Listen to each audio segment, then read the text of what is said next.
더불어민주당은 정부가 계엄령 선포를 계획하고 있다는 의혹을 지난 8월부터 제기해왔습니다. 당시의 대통령실은 민주당의 이런 주장에 대해서 괴담이라고 했었는데 석 달 만에 현실로 나타났습니다.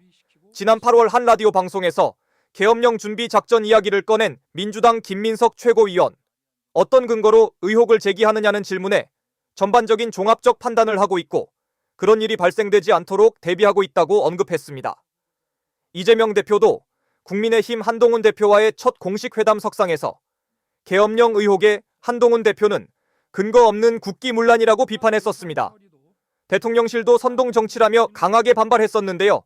당시 김민석 의원과 김용현 국방장관의 발언 한번 보시겠습니다. 후보자 장관 되신 다음에 계엄 발동 건의할 생각은 없으시죠? 그냥 예 아니오만 해주세요. 없습니다. 오케이. 어제 이재명 대표가 계엄 얘기한 것에 대해서 대통령실에서 말도 안 되는 거짓 정치 공세다. 이것도 당연히 동의하시겠죠? 네. 예. 그렇게 얘기한 이유는 윤석열 정부는 계엄을 안 할 거다. 해도 국회에서 바로 해제가 될 거다.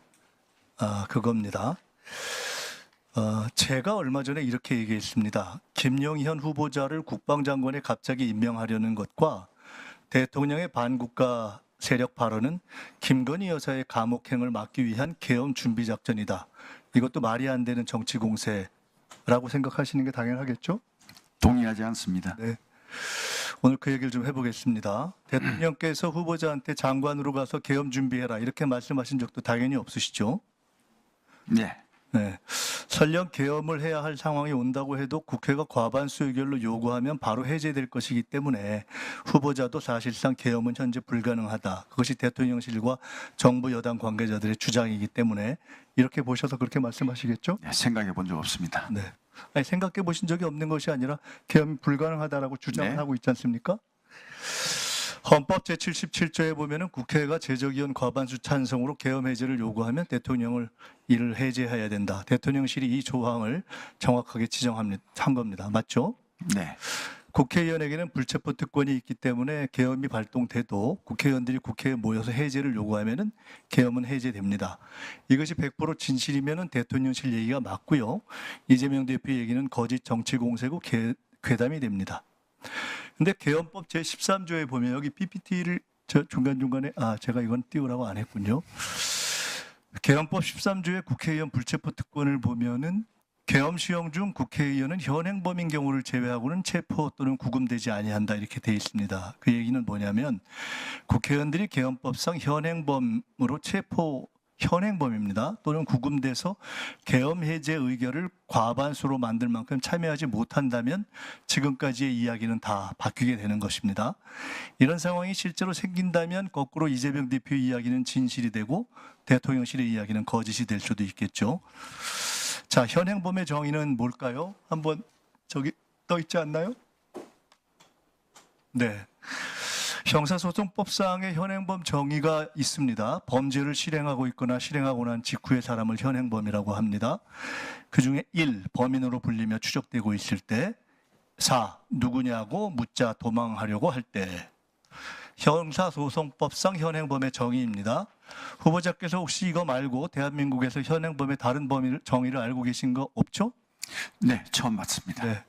현행범은 범죄의 내용이 규정이 안 돼서 대단히 폭넓게 적용 가능한 개념입니다. 가령 누가 김건희 여사가 감옥에 안 가려고 계엄을 하자 그랬다더라. 이렇게 하면은 유언비어를 유포한 현행범이 되는 겁니다. 그 다음 PPT 한번 볼까요?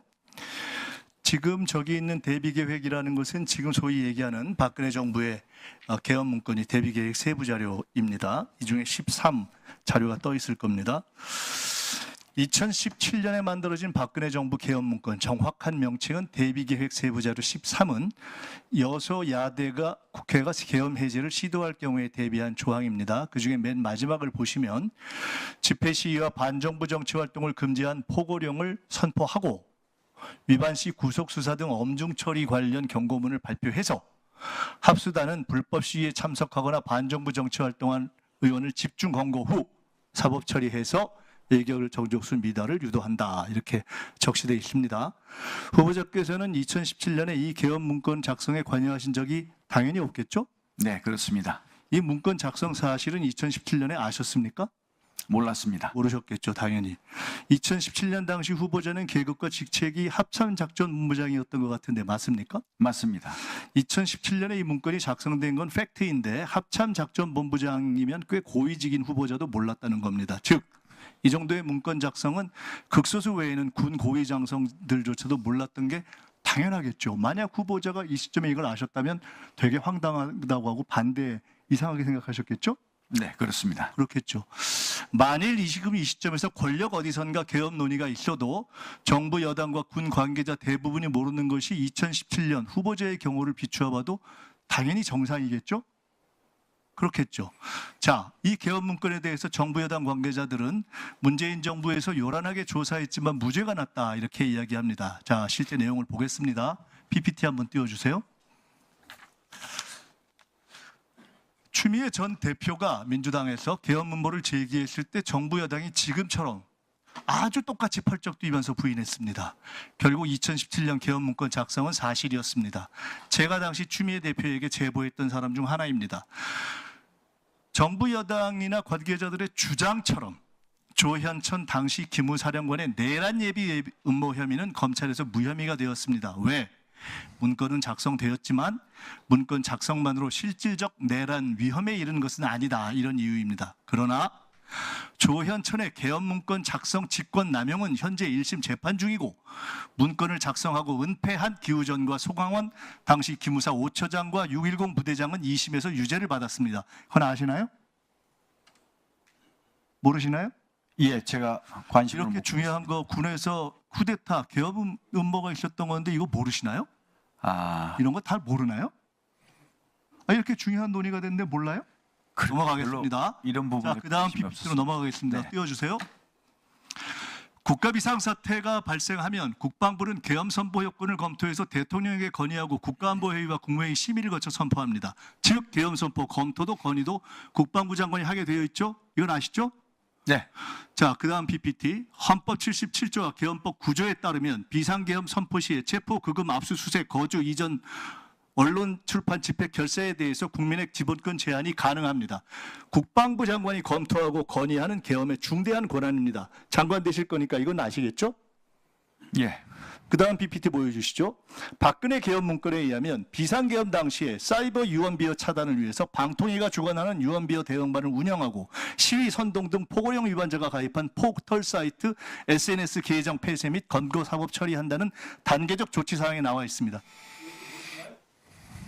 네, 제가 기억이 없습니다.